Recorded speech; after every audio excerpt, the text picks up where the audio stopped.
And you are a party to the preparation and execution of the attempted coup of January 15th, 1966. I was a party to the failed coup of January 1966. Yes. The killings in the West and the killings in TV area prompted, in fact, an action from us.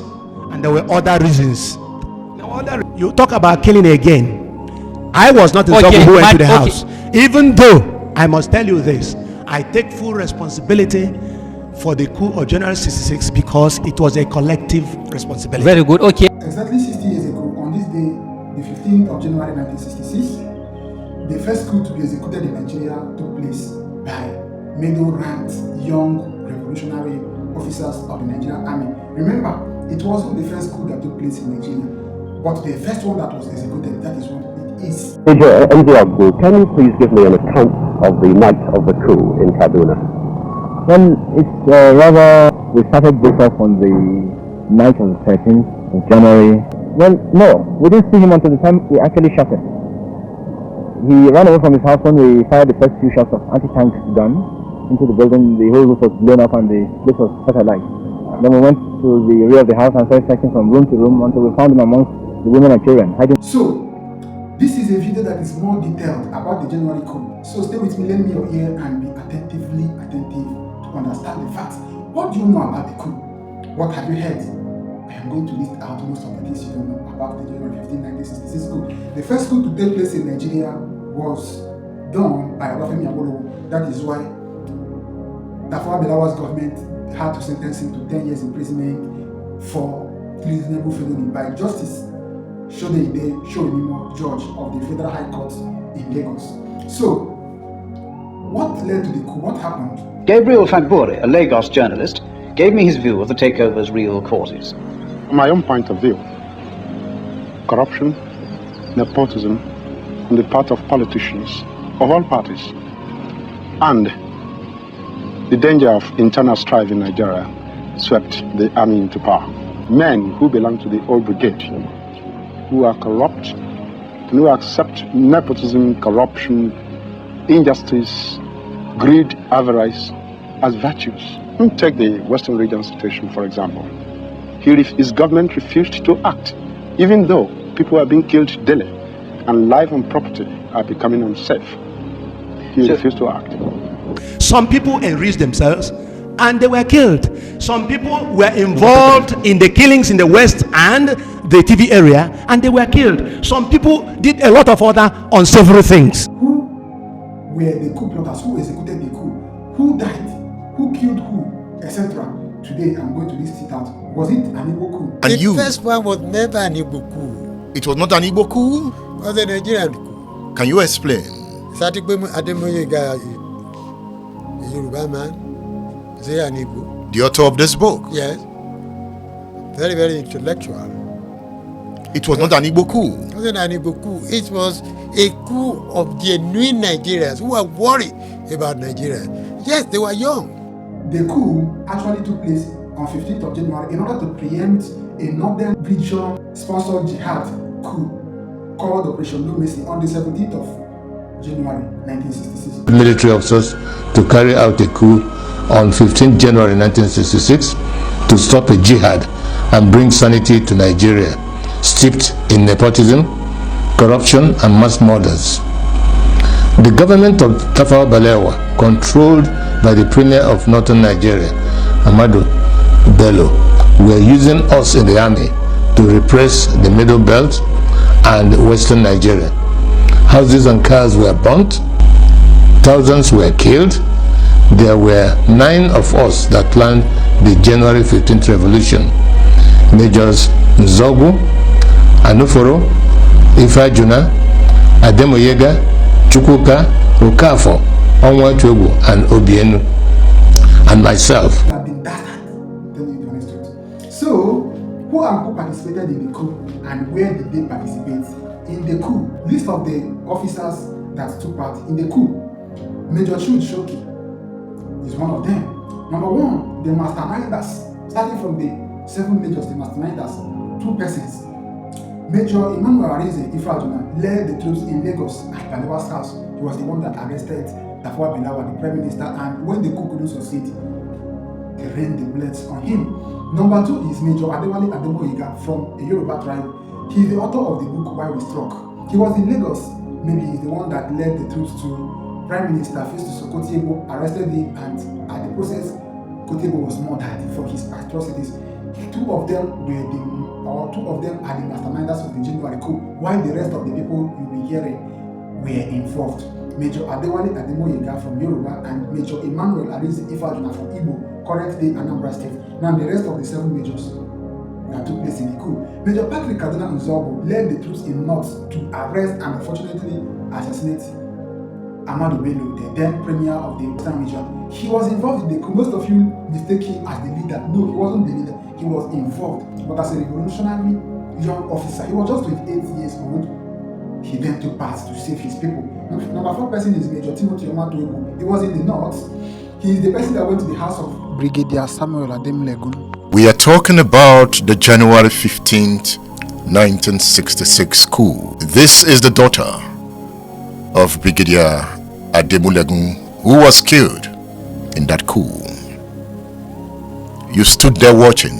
Yes, I did. Yes, I did. You saw Timothy Onwuatuegwu. Yes, I did. You knew him before that night. Yes, I did. He used to come to the house. Yes, he did. To do what?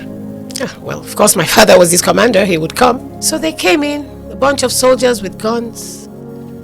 Major Onwuatuegwu with them. They were talking to my father. As a 6-year-old, of course, I had no idea what they were talking about. History puts it that they were asking him for the keys to the armory. History has it that he wanted to bring out his service pistol, rifle, whatever it's called. And the next thing I know, they cock their guns. My mother jumps in front of him with her arms, spread out, like to protect him.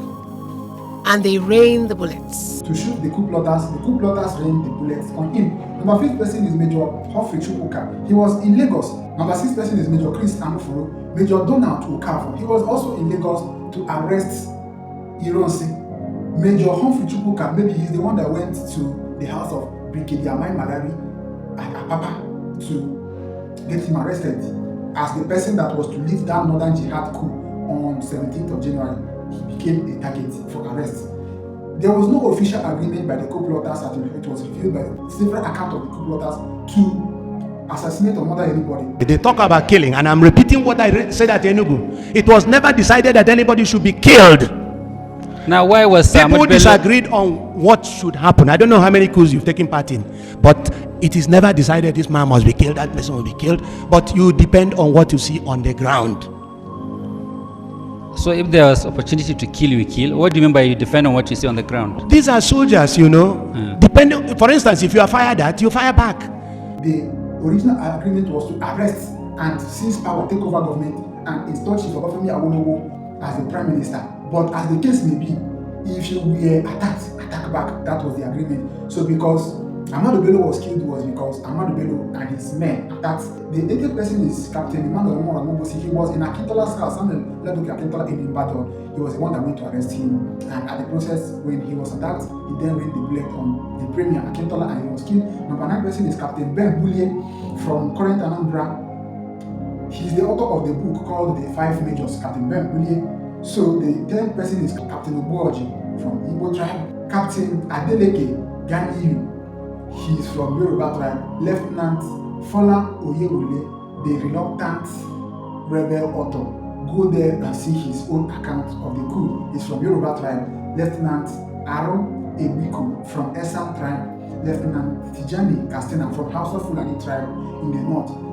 Lieutenant O Olufemiyan is a Yoruba man. He's the 15th person. The 16th person is Captain Gypsy Jallo. He was to seize the Eastern Region Broadcasting Corporation (ENBC) and also to arrest the premier of the Eastern Region, Dr. Michael Opara, Governor Akanibiam, and the rest of them. But because the head of state of Cyprus, Archbishop Makarios, was a special guest in Eastern Region, he was with the premier. And there was no time to arrest or kill Opara in the east. Again, we talked about Opara having been receiving somebody from abroad, a head of state from Cyprus, Makarios, Archbishop Makarios. You gave that, and he was arrested as soon as. And by the way, one of you was the one who took over the radio station. Even though he's dead again and he can't say his own mind. The 17th person is Captain S. Wanton. He's from Middle Belt North. Number 18th person is Lieutenant Warrior. He's from Eboh in Niger Delta. Number 19th person is Lieutenant Hope Hari Egaga from Urobo in Niger Delta. 20th person is Second Lieutenant Saleh Dambo from Hausa. The 21st person is Second Lieutenant John Atompera. He's from TV tribe in Benue. The 23rd person is Major Gabriel Okomweze from Igbo tribe. 23rd is Second Lieutenant Godwin Onwuatuegwu from Igbo tribe. Those are the people that carried out the coup. For you to know that it was not only Igbo officers, so it was never an Igbo coup. Go and read the account of Ibrahim Babangida, former head of state, a journey in service launched in February 2025. He stated that it was never ever an Igbo coup, and several other accounts by Major Adewale Ademoyega while we struck. He was also part of the coup from Igbo Yoruba tribe. This one was never an Igbo coup. It was not an Igbo coup? It was a Nigerian coup. Can you explain? Ademoyega, a Yoruba man, is he an Igbo? The author of this book? Yes. Major Chude Soki, the battalion second in command, was the head of the revolutionary coup in the east before he went for a course in India, and the coup command was handed over to Major Okomweze. The 24th person is Captain Agbogu. Captain Agbogu was to arrest Premier of the Eastern Region, Michael Opara. Number 25 person is Captain Joseph Iledibo to arrest the Midwest Premier, that is Sir Dennis Osadebe, and his ministers. Major Gabriel Okomweze and Major Chude Soki were to command the Joint Operations Center. Major John Obienu was somehow involved, but it was not clear. After Eboh, that is David Eboh, the former military governor of the Midwestern region, that is David Eboh, interrogated him with questions about his role in the coup, but Major John Obienu denied. Then Major Eboh proceeded to stop other coups. Eboh wasn't among the coup plotters, but he went to stop. So, out of the 40 Nigerian majors, as at that time, 24 of the majors came from the Igbo tribe. So that for you to know, the Nigerian Army Officer Corps was commanded majorly by the Igbo officers. So if anything like coup was to take place, all of us know that the coup will be headed by the Igbos majorly, but not only the Igbos participated. Almost all the tribes and ethnic groups in Nigeria have their own representative or representatives. I've listed out the names here. You saw Hausa Fulani, you saw Yorubas, Esa and Urobo, TV, etc. Not just Igbos that participated in the execution of the coup. But the two masterminders of the coup was Major Adewale Ademoyega, the author of Why We Struck from Yoruba, and Major Emmanuel Arinze Ifeajuna from Igbo tribe, while other representatives joined them. These are the list of the casualties of the January 15, 1966 coup. Number 1 person is Ahmadu Bello and wife, the then Northern Region Premier. He was murdered dead by Major Kaduna Nzeogwu. When he attacked Nzeogwu attacked back. Number 2 is Samuel Ladoke Akintola. He was visited by Captain Emmanuel Nwobosi. My name is Emmanuel Nwobosi. I served in the military and I retired as a colonel. In Eboh, Akintola Samuel Ladoke SLA was the then premier of the Western region, and he was shot after he went home with a rifle in case because they all suspected that coup was to take place. So the third person is Tafawa Balewa, the then Prime Minister of the Federation and head of government. He was arrested by Emmanuel Arinze Ifeajuna, and on the process of the coup couldn't succeed, he was shot. Festus, the finance minister, was attacked and arrested by Anuforo, Major Anuforo, and he was shot. Number 5th person, there are about 24 or 25 of the casualties. Number 5th person is Brigadier Zakariya Maimalari, the first brigade commander of the Nigerian Army in Apapa, Lagos, arrested, trying to resist arrest. He was shot. 6th person is Brigadier Samuel Adewale, the 2nd brigade commander in Kaduna. He was arrested by Major Onwuatuegwu, but when they were asking him of the key to the armory, he refused blatantly, and he was hysterical and tried to resist them when he tried to pull out his service pistol, and he was shot They rained the blood on him and the pregnant wife while the children were there watching. The name of the 6-year-old child, the Brigadier's daughter, the author of the Brigadier's daughter, came out in 2025 to analyze what happened as of then. We are talking about the January 15th, 1966 coup. This is the daughter of Brigadier Ademoyega, who was killed in that coup. One person is Colonel Ralph Shuley, the deputy commander of the Nigerian Army Training College in Kaduna, the deputy to Major Kaduna Nzeogwu, but he tried to withhold the coup and rain the blood on him. Number 8 person is Ahmed Ben Musa, Senior Secretary for Security to Ahmadu Bello. He was also murdered in Ahmadu Bello's house. The number 9 person is Ahmed Papiji, Ahmadu Bello's driver. Number 10 person, Zarumi Sadama. Number 11 person, Unegbe. Unegbe was murdered by Major Chris Anuforo, the Quartermaster General of the Nigerian Army. They accused him of corruption by making money with his rank in Lagos as the Quartermaster General of the Nigerian Army in Lagos. And his own brother from Eboh shot him. For you to know that the coup was never ever tribalistic. It is wrong till tomorrow for anybody to assume that it's an Igbo coup. When that person would have committed what is called value judgment, a judgment not based on facts. That was what I meant. When you killed all the northern and Yoruba political and military leaders and you didn't kill your own? What about Colonel Unegbe? And by the way, let me also explain. Colonel Unegbe was killed in Lagos. Why? Not because he did not hand over any key. I'm happy that IBM Haruna, a soldier, is here. He knows that no Quartermaster General holds a key to anything armory. Why was he killed? He knows he was killed. It's in my book, which I tendered. He was killed because he was accused of making money from his job. In other words, he was a Quartermaster General. Number 12 person is Colonel James Yakubu. He was the then Adjutant General of the Nigerian Army, gunned down by Major Humphrey Nwobosi. 13th person is Colonel Cole Mohammed, the acting chief of staff at Army headquarters in Lagos, in place of Colonel Robert Adebayo. He was acting in place of Colonel Robert Adebayo, and he was gunned down after he tried to resist the coup plotters in Lagos. 14th person is Lieutenant Colonel Eboh. He was the commander of the 4th Battalion at Eboh. He was gunned down. 15th person is Zarumi Sadama, Ahmadu Bello's bodyguard. He was from minority tribe. 16th person is Ahmed B. 17th person is Ahmed Pateji from minority in the north. 18th person is Sergeant Daramola Oyegoke. He's a sergeant from Yoruba tribe. The 19th person is Police Corporal Yohana Gakawa from the minority north. 20th person is Police Corporal Musa Nimzu, Police Corporal from minority north. The 21st person is Akpan Anuka, Police Corporal from Efik in the east, so that you know that Easterners, Igbos were also killed, not just Northerners. 22nd person is Police Corporal Hagailai. He's a Police Corporal from minority in the north. 23rd person is Philip Lewande, Police Constable from the same minority north. There were some people who escaped the coup from being arrested, which was the initial plan. Chief Remi Lekun Adetokunbo, Fani Kayode Kesi, Sam C.O.N., the Balogun of Ile-Ife and Western Premier Deputy. He escaped.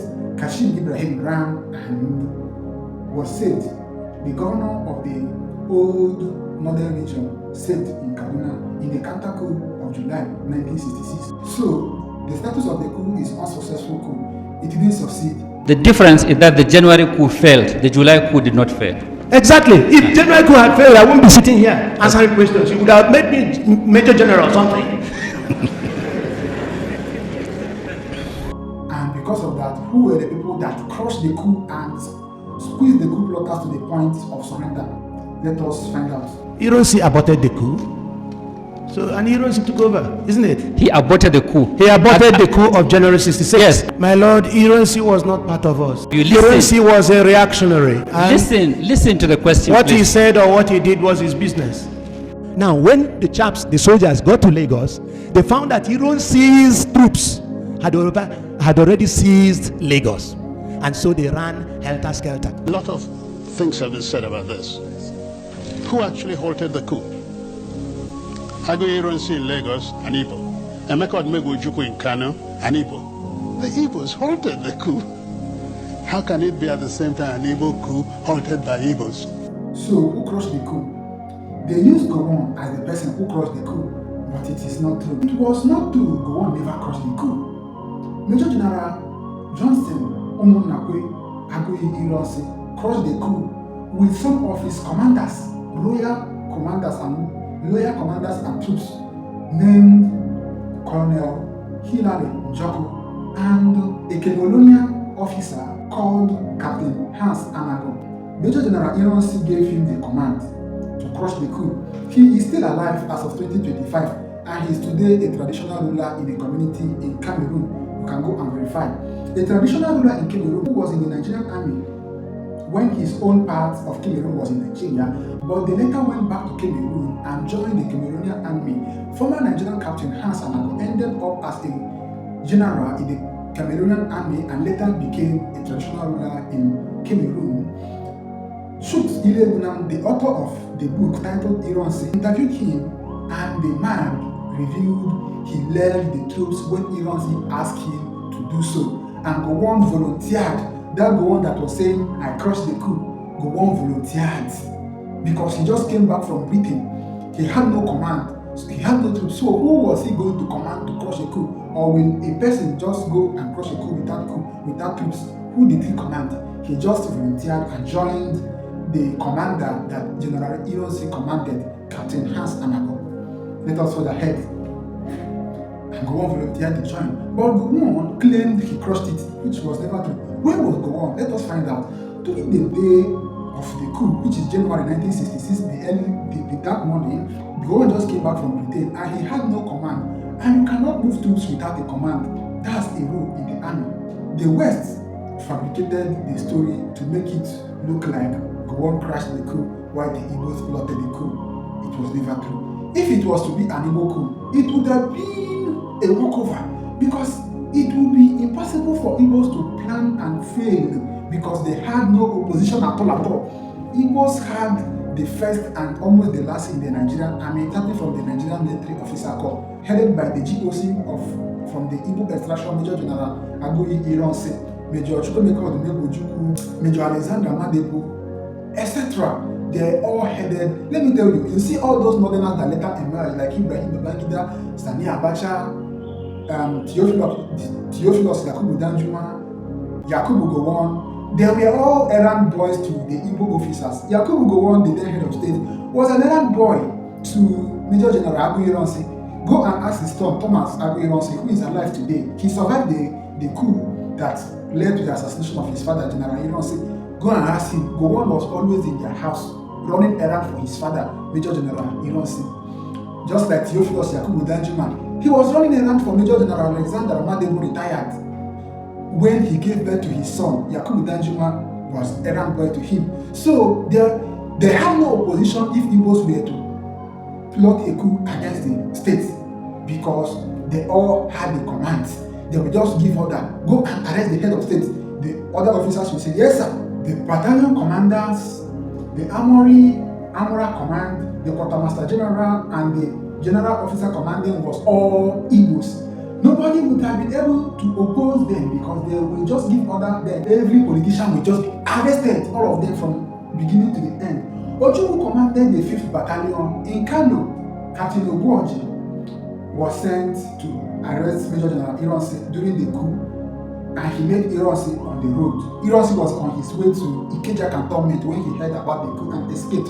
So Captain Ogbuoji went to arrest him, but he met him. He was like, what are you doing here? Are you supposed to hear this or that? Captain Ogbuoji denied anything and he turned back and followed Ironsi because Ironsi wasn't just going to Ikeja cantonment on his own. He was armed as the general officer commanding the Nigerian army. He met Ironsi on the road while Ironsi was going to Ikeja, and Captain Ogbuoji couldn't arrest him because maybe Ironsi was moving with his armorage or Jaguar. You know, Ironsi had that Jaguar. Then some people have gone to first and second party that Ironsi went and they couldn't find or see Ironsi. Those are the people that were sent to arrest Ironsi. Even when they went to his house, they couldn't see him because Ironsi was already aware of the coup. They arrested plotters. There is a propaganda coming from the north, mainly headed by Major Theophilus Yakubu Danjuma, that the coup plotters were treated like kings in detention and that they were not tried. This was the claim of the then Major Theophilus Yakubu Danjuma that later on went and arrested or abducted Major General Ironsi on the 29th of July 1966 during the rematch or counter coup. So as of then he lost control and Adekunle Francis Ifeajuna was executed alongside Major General Ironsi. It was a lie. They were never the coup plotters of the January that was arrested. Example is Captain Gbulie, Captain Emmanuel and Nwobosi were all arrested. Obasanjo confirmed it in his book named Nzeogwu that the coup plotters that he got several letters from Nzeogwu published in the same book named Nzeogwu in Greek reason, showing the way they were being maltreated and some had bonnet wounds. Major Danjuma is just using it to justify the killing of Ironsi because all of us, if you want to find out what happened to Ironsi and his assassination, go and ask Theophilus Yakubu Danjuma, who was a major as of then, and also ask Lieutenant Garba Baiko Dada, who seized Ironsi's crocodile staff in the fear of Ironsi will disappear. So it was never ever an Igbo coup because almost all tribes in Nigeria participated in the coup. They had representatives, but the major people that participated were Igbo officers because the Nigerian military officer corps was more of Igbos that had headed the officer corps. So there's no how coup will take place in Nigeria without Igbo officers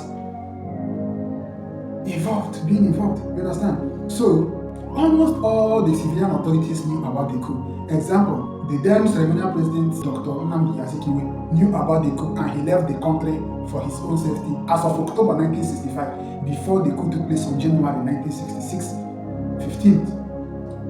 Abubakar Tafawa knew about the coup because the Prime Minister Abubakar Tafawa was on leave. He was on leave and he was in Bauchi Airport when the GOC of the Army, Major General Ironsi, approached him and said, "Sir, there are rumors of coup. What will we do?" He knew about the coup and some waved it out that it won't be possible and some admitted it and took it serious and went to hide. So Ironsi told Tafawa about the coup, but maybe he didn't believe it. To tell you that Igbos didn't plan the coup, Ironsi wasn't part of the coup. There's no how they will be planning a coup against the Igbos will be planning a coup against the state.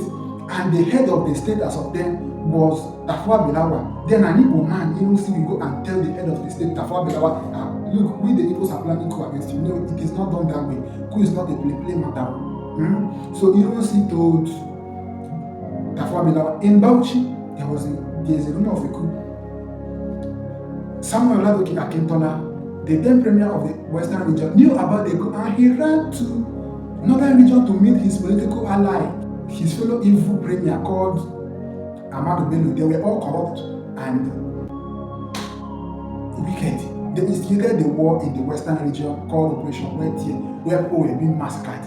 Then he advised, Samuel Ladoke Akintola advised his fellow premier, his co-premier, to please let us come to Niger Republic and meet your friend who is the president. Ahmadu Bello said no, we already have our men on ground that we execute a coup on the 17th of January 1966. That is why the January coup plotters plotted just to prevent that January 17th jihad. It was a jihad funded by Ahmadu Bello, a Fulani jihadist, funded a jihad in Nigeria and was to be executed by the most senior military officer from the northern region called Brigadier Zakariya Maimalari. Brigadier Zakariya Maimalari was also a target and was later murdered by the January coup plotters because he was part of a jihad to Islamize Nigeria. Ahmadu Bello insisted that they are not running to anywhere. There is no possibility of a coup. Who will do it? Is it? Who? All of them are my boys. Who will do it? That is to show you that they all knew about the coup. And Ladoke was advised by Ahmadu Bello to go back to his home. Nothing will happen to him. Ladoke Akintola, premier of the Western region reluctantly went back to his home in Ibadan and took home a pistol in case of necessity. But that night, he was visited by the coup plotters, and both of them, Ahmadu Bello and Akintola, were all murdered because they were corrupt. That is why they were afraid and wanted to run away. But they didn't believe a coup would happen in Nigeria. They believed they had the control of the army ahead. So who is another person? Almost every leader knew about the coup. It wasn't hidden anymore. But the possibility of the coup was what kept them in Nigeria and made them not to run away. The coup plotters was to release Chief Obafemi Awolowo from Calabar prison, bring him back to Lagos, and install him as the Prime Minister. The coup plotters were to install Chief Awolowo as the president. That's what they planned to do. Had his ally in the east, which is Dr. Michael Opara, they were both performing miracles in the economy of Nigeria as of then. They were in competition, and the economy of the country was moving. It was the best, one of the best around the world. So there's no how we're planning to install somebody you see as a messiah, Obafemi Awolowo, and try to assassinate his ally, political ally, who is performing his miracle, the kind of his miracle, like Dr. Michael Opara. So it doesn't make sense. They were trying to eliminate or arrest, and the initial plan was to arrest the corrupt ones. So they didn't see Dr. Opara and Obafemi Awolowo corrupt to be arrested. Dr. Osadebe was also arrested, the then premier of the East Western region, Dennis Osadebe, etc. So almost everybody knew about the coup, and it was revolution, or that revolutionary nature that brought about those that brought together those young military officers. Highest rank out of them they were just majors. Others were part of the coup were below the rank of majors. Do you understand me? So these are the things and the detailed account or analysis about the January 15, 1966 coup. Nobody should take it and go and read the account of Chief Obafemi Awolowo, My March Through Prison is the name of his book. He noted that he was to be made the Prime Minister of the Federation. So why will the Igbos plot a coup? Instead of putting an Igbo man, they will go and rusticate somebody in Calabar prison, Awolowo, and make him Prime Minister. Why is an Igbo coup? It wasn't done. Major Adewale Ademoyega's accounts, while we struck, who was a masterminder of the coup, January 1966, also said their initial plan was to install Chief Obafemi Awolowo as the Prime Minister. So what brought about that January coup being an Igbo coup? Read the account of Captain Ben Gbulie, the 5 majors is the name of the book. They all said the same thing. Awolowo was to be released from prison and made the Prime Minister. Why? They saw his work in Western Nigeria when he was the premier of Western Nigeria. They saw his works as miracle, and they wanted him to replicate the miracle he did in Western Nigeria in the whole of the Federation, while the military will back him up, and then overthrow the government of the corrupt ones. Nnamdi Azikiwe, Abubakar Tafawa Balewa, Ahmadu Bello, Samuel Ladoke, Akintola, who was, hiding at the back of Ahmadu Bello to massacre his people. That was when Operation Welfare was taking place, etc. So it was never ever an Igbo coup. The account of retired General Ibrahim Babangida, former head of state of our military junta head in Nigeria, also said it in his book, My Journey in Service, which he launched on February 2025. Read all those accounts, nothing like Igbo coup. You understand? There's no how Igbo coup will take place and it will succeed. No, they were the head, they were already the leader of the country. You understand? And I must say, life in the army as a second lieutenant, a lieutenant or a captain was good. But if you are happy with yourself, but you saw your people being treated badly. And when I say your people, in Yoruba land, the Yorubas outside the barracks were my people. But instead, with the crisis, we saw a lot of them run into our barracks for safety. So I gave the instructions that our barracks gate will be open and they'll be allowed to come in. And the more they knew about this, the safer they felt.